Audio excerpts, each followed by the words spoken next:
درود بر شما بینندگان عزیز. اخبار آزادی رو با آخرین خبرهای تاجیکستان و جهان تقدیمتون میکنیم. در برنامه امروز 13 اپریل این موضوعها را داریم. هر روز دعواگران نو پیدا می شوند. برخی از حقوقشناسان قضیه عزت امان را به بازداشت چند وکیل مدافع دیگر مانند می کنند. کشاورزان توجیک میگویند صرف نظر از پیشنهاد پرزیدنت از گرفتن روزه خودداری نمیورزند، ولی کار را نیز ادامه خواهند داد. چون نمیگیریم و کارم از ما مسلمان کو انسان مونده کو. ساختمان شهرک چینی در روی ها ماند. صاحبان منزل های تخریب شده میگویند از زندگی در خانه های اجاره بیزار شدند. ما گاندک و همو تاثیر کردی حوزه همین اصلا همه زقامه 6 سال پایدیم با امید. برادر مرادعلی علی مردان رهبر اگرو اینوست بانک از بازداشت رها شده است. آژانس مبارزه با کروپسیا در تاجیکستان ماه فوریه امسال گفته بود که پرده علی مردانов 90 میلیون سومونی قرض گرفتهاش را از اگرو اینوست بانک غیر مقصدناک استفاده کرده است. پرده علی مردانov و نزدیکانش هنگام در بازداشت بودن او و هم بعد رهایی‌اش درباره اتهام وارد شده اظهار نظر نکردند. یک نماینده آژانس مبارزه با کروپسیا گفت پرده علی مردانov مبلغ‌های کردیتی بانک را برگرداند و پرونده علیه او قطع کرده شد. مقامات تاجیکستان در مورد عزت امان معلوماتی نو نشر نکردند، ولی نزدیکانش میگویند صف شکایت کنندگان از بالای او در حال افزایش است. آنها نیز دعوا میکنند که عزت امان آنها را نمیشناسد. بازداشت و در شرایط مرموز به تاجیکستان فرستادن این حامی حقوق شناخته انتقاد تند مهاجران را به میان آورده است و در شبکه‌های اجتماعی طلب آزادی او صدا میدهد. مراجعه یوسفی و شهلای عبدالله گزارش دارند.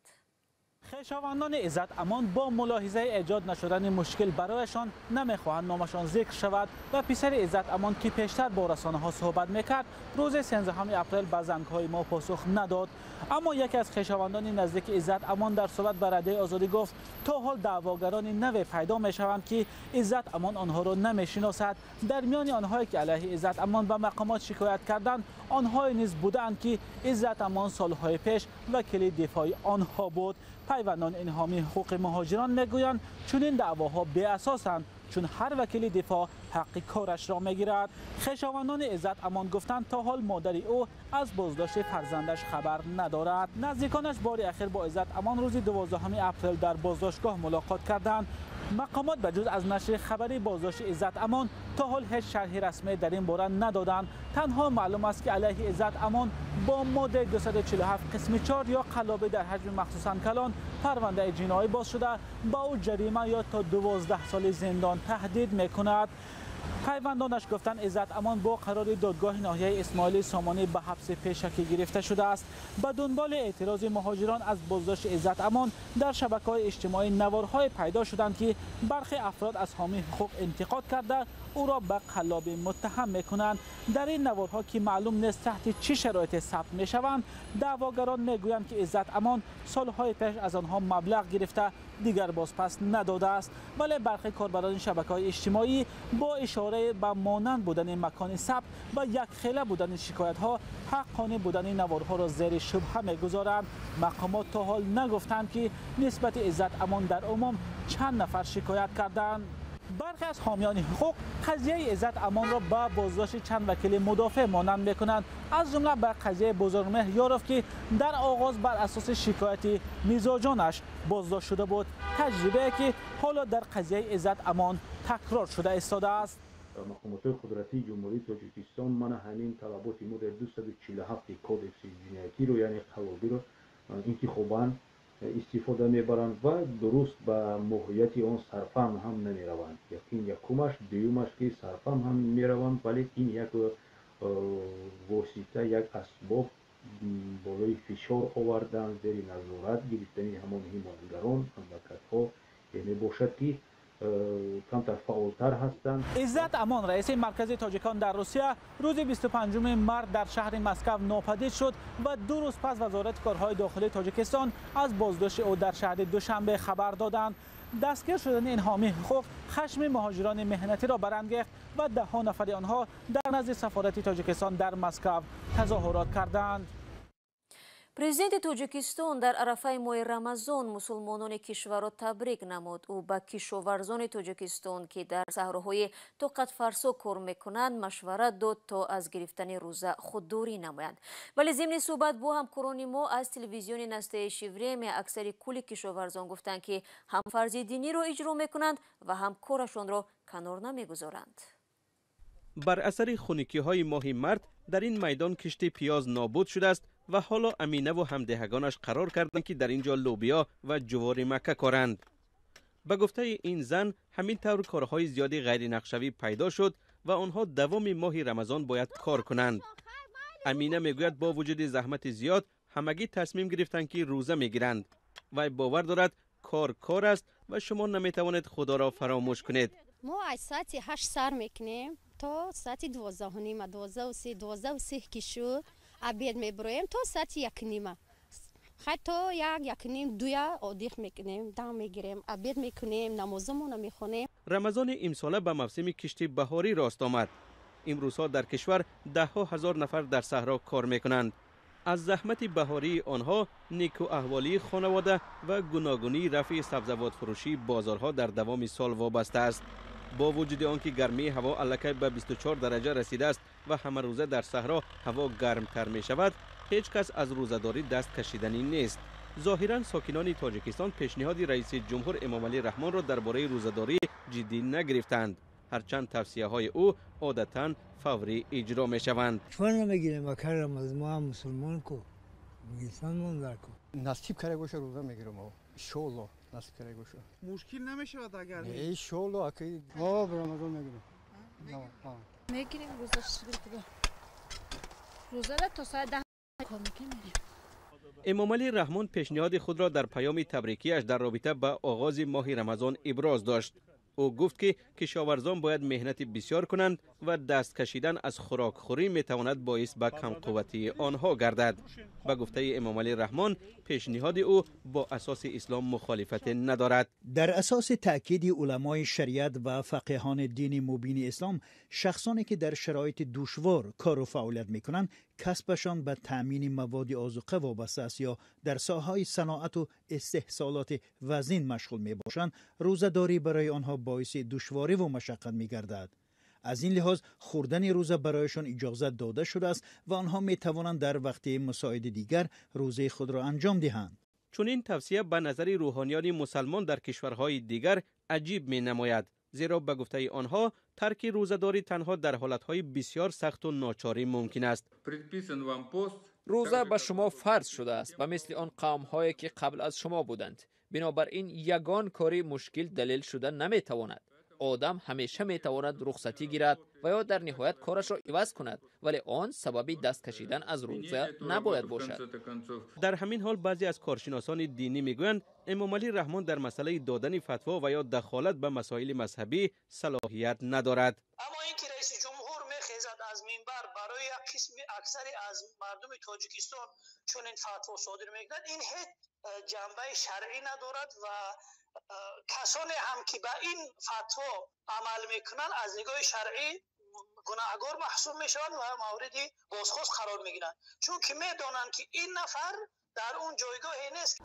امامعلی رحمان رئیس جمهوری تاجیکستان قریب هر سال در ماه رمضان به کشاورزان چنین مشورت میدهد و هر دفعه دلیل‌های نو میآورد.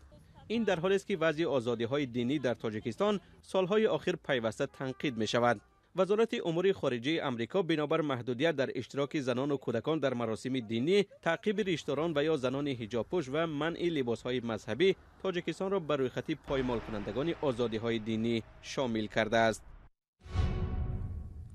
شما برنامه خبری رادیو آزادی را تماشا دارید. گروهی از ساکنان خوجند که خانه‌هایشان برای ساختن شهرک چاینا تاون ویران شده بود، به نزد حکومت شهر آمده تقاضا کردند که مسئله با منزل تامین شدن آنها را حل کند. آنها امیدوار بودند که در مدت کوتاه صاحب خانه نو میشوند، اما آرزوهایشان تاکنون عملی نگردیده است. این عائله‌ها میگویند چند سال این جانب در بدر خانه‌های اجاره میگردند و از چنین وضعیت خسته شدند. فرزان محمدی این موضوع را ادامه میدهد. صبح 13 اپریل بیش از 20 ساکن شهر خوجند با طلب بازپس گرفتن خانه‌هایشان در نزد بینای حکومت جمع آمدند. 32 حوالی این ساکنان را شرکت ساختمانی حسن‌آرا یک که مالکانش شهروندان چین هستند سال 2015 در خیابان رحمان نبیف ویران کرد تا سلسله بناهای بسیار آشنا بسازد، اما دیرتر از اجرای طرح دست کشید. پرزیدنت میبیون که در همه امیدوار شدید. خیلی خودم 32 تا اوله امیدوار. نیولی همه امیدوار. خیلی توارا همه تلفن. موقع گنده و همه تاثیر کردی حوزه همین. اصلا همه زیقامه. 6 سال پایدیم به امید. این عائله ها زیاده از 5 سال باز در خانه های اجاره زندگی میکنند. هرچند پول اجاره را حکومت خوجند میدهد، ساکنان میگویند انتظاری زیاد آنها را نگران کرده است. آدمشون نمیبرد даже когда чего и как. خودشون نمیتونن این 6 سال داریم در گشتن 3 جا کش برداشتم بچه‌م. کسل شدم، کسلای نهایت گرد شدم. باور مونید عیشو به همین وقت. حاضر کجا زندگی میکنید شما؟ حاضر ما اجاره ده. مبلغش؟ دو دوستی مبلغ دو دوستی همین جنجال کلی اونده مبلغ میدویم و اجاره پولی. شهردار خوجند روز 9 فوریه در نشست مطبوعاتی گفته بود به کمیش تا آخر ماه مارس امسال به عائله هایی که ضمن طرح شهرک چینی از خانه هایشان محروم شدند منزل خواهند داد. مسئولان حکومت میگویند بینای 9 آشانه در محله 18 شهر خوجند آماده است و به زودی سپرده می شود. گپ در سر آن است که امروز خود در میان ساکنان برای موافقه انتخاب حجره ها بخصوص در آشانه های 1 2 یا که بلند آشانه این در حالی که در این بینای بلند آشانه 9 آشانه لیفت هست، کار میکند، فعال است. ساکنان به موافقه نرسیدند. خودی در میان ساکنان چنین موافقه حاصل نشده است. با وجود این مقامات تصمیم دارد اقدام گرفته است که در پی گذراندن یک قرعه کشی و چنین بحث‌های داخلی ساکنان را نقطه گذارد. طرح محله که آن را چاینا تاون مینامیدند در نزدیکی رود سیر ماه اوگوست سال 2015 با مدیر کل شرکت پکین جاو شینجا و گروهی از معماران چین نهایی شد. بر اساس طرح در اینجا باید 15 بنای بسیار طبقه برای 1200 عائله، مکتب 4 آشانه و دیگر انشاءات اجتماعی ساخته میشد. شهرداری میگوید این شرکت با سبب بلند بودن سطح آب و مسائل دیگر شهرک را نساخت. مسئله های دیگری بین مقامات تاجیکستان و شرکت چینی و ضرری که از این طرح اجرا نشده پیش آمد معلوم نیست. جانب چین تا حال در این باره اظهار نظر نکرده است، ولی اکنون تاوان خانه‌هایی را که شرکت چینی ویران کرد و نساخت حکومت میپردازد. فرزان محمدی، رادیو آزادی، شهر خوجند.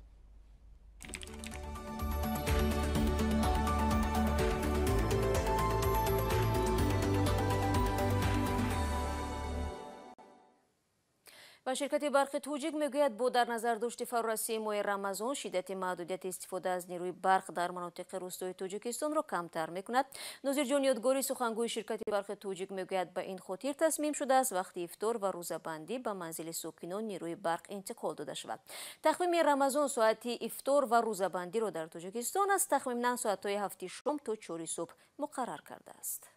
سلام، اگر خط و خبر میخواهید ما داریم. نوید بامدادی، سرخط خبرها، اخبار تاجیکستان و جهان، گزارش‌ها و تحلیل‌ها. چی می‌گذرد و چرا؟ دانستن فهمیدن است. ضمیمه یا اپ ما را بگیرید. بینندگان عزیز، ما انتظار همکاری با شما هستیم و برنامه اخبار را در اینجا به پایان میرسانم. تشکر که تا این لحظه همراه ما بودید. فراموش نکنید اخبار و گزارش‌های دیگر در سامانه رادیو آزادی گذاشته میشد. فردا شما را با خبرهای تازه منتظر خواهم بود. خود را احتیاط کنید و خدا نگهداری هر یک شما باشید.